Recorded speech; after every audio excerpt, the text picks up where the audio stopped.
Šī ir 4. un tālāk ir 5. telpa, un šī ekspozīcijas daļa ir veltīta mūsu ilgstošam pacientam Pēterim Krastiņam. Pēteris Krastiņš bija pagājušā gadsimta sākuma daudzsološs latviešu mākslinieks, bez kura kāda darba ekspozīcijas nav iedomājama neviens katalogs, kas ataino pagājušā gadsimta mākslu. Kā mēs nonācām līdz mūsu Pēterim Krastiņam? Mēs nonācām caur šo grāmatu. Mēs atradām šo grāmatu, Kristiānas Ābeles grāmatu Pēteris Krastiņš. Kristiāna Ābele ir mākslas vēsturniece, doktore. Grāmata ir ļoti aizkustinoša. Tā izgaismo Pētera Krastiņa dzīvi no sākuma līdz pat pašām beigām, un dzīves ceļš ir diezgan tāds ļoti krāšņs, košs, bet reizē arī traģisks. Ir jāsaka tā, ka Pēters Krastiņš mums atvēra durvis jau lielākam apmeklētāju skaitam šajā ārstniecības iestādē, jo ar viņam veltīto ekspozīciju mēs aizsākām dalību muzeja naktīs. 2016. gadā tapa šī ekspozīcija, un tās kuratori, protams, kļuva Kristiāna Ābele. Glīts jauneklis, kā tiek rakstīts, neliela auguma, trauslas miesas būves, kupliem un viļņainiem matiem. Pēteris Krastiņš tika uzskatīts par ļoti talantīgu, daudzsološu mākslinieku, bet arī slimība viņu panāca diezgan agri. Pētera Krastiņu atbalstīja tāda mākslinieka kā Purvītis, Rozentāls, tika vākta nauda, un viņš gan studēja Rīgā mākslu, gan arī Pēterburgā, kur studēja mākslu vairāki mūsu mākslinieki, vēlākie pazīstamie.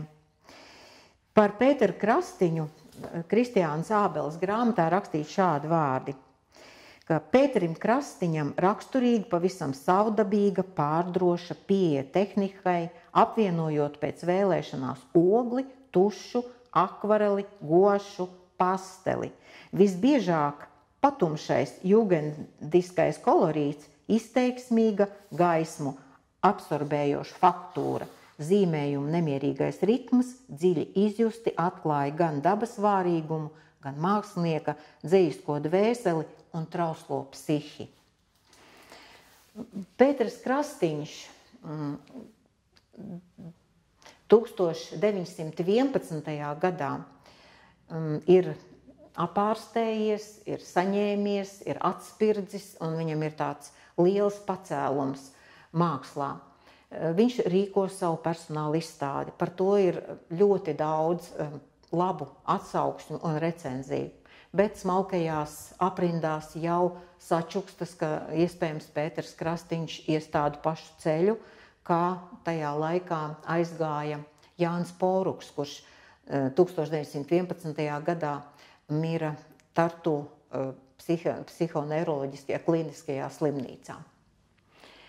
Pētera Krastiņa māksla šeit ir pārstāvēta ar kopijām no ļoti daudziem, no vairākiem mūsu muzejiem, galvenokārt gan jāsaka no mūsu mākslas muzeja, lielā, nacionālā, bet arī no privātām kolekcijām ir dažas gleznas, jo gaišākos mirkļos viņš arī gleznoja šeit.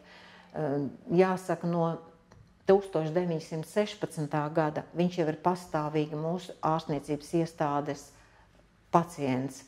Viņš šeit patiesībā apmetas uz dzīvi, jo tajā laikā tie, kas nokļūst jau tādos dziļos slimības stāvokļos šajā iestādē, tad arī šeit iegūst savas mūža turpmākās mājas. Pētera Krastiņa mūžs ir spilgts, uzliesmojums, bet tam ir arī traģiska nots, jo Pēters Krastiņš līdz ar pārējiem mūsu ārstniecības iestādes pacientiem 1942. gadā tiek aizvests uz Biķernieku mežu, un tie 240 vairāk cilvēku tur tiek noslepkavoti. To paveic nacisti.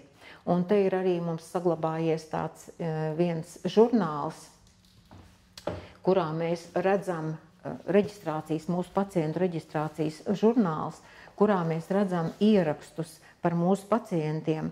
Un šeit 27. ieraksts Pēteris Krastiņš. Un šeit tālāk, tālāk ir rakstīts 1942. gada 14. aprīlis, un tā ir daudziem, tiem visiem arī pārējiem mūsu pacientiem, kurus tajā dienā aizved uz Biķernieku mežu ar tādu zaļganīgu zilu tinti rakstīts, tādu indīgu, un tur viņus nošauj.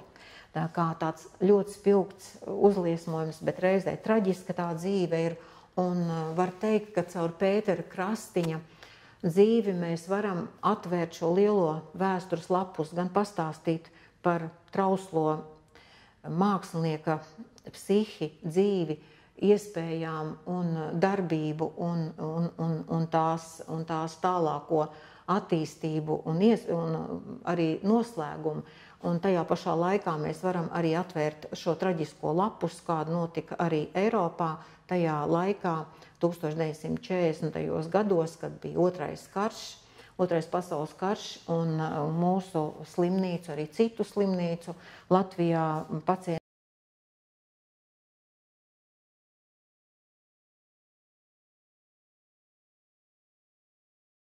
Te ir pieminētās ainavas no purva, diezgan tādos mierīgos toņos, bet Pēterim Krastiņam ļoti patika purva ainava, jo arī tās mājas, kurās viņš bija dzimis, bija pie netālu no purva, un purvs ir ļoti krāsaina un interesanta ekosistēma. Tālāk mēs redzam tādas mākslas darbus no studijām. Viņš bija aizsūtīts stažēties uz Itāliju, uz Parīzi. Ja? Tur mēs redzam šīs ainavas no tām studijām, un savukārt tur pretējās sienas ir tādas divas skaistas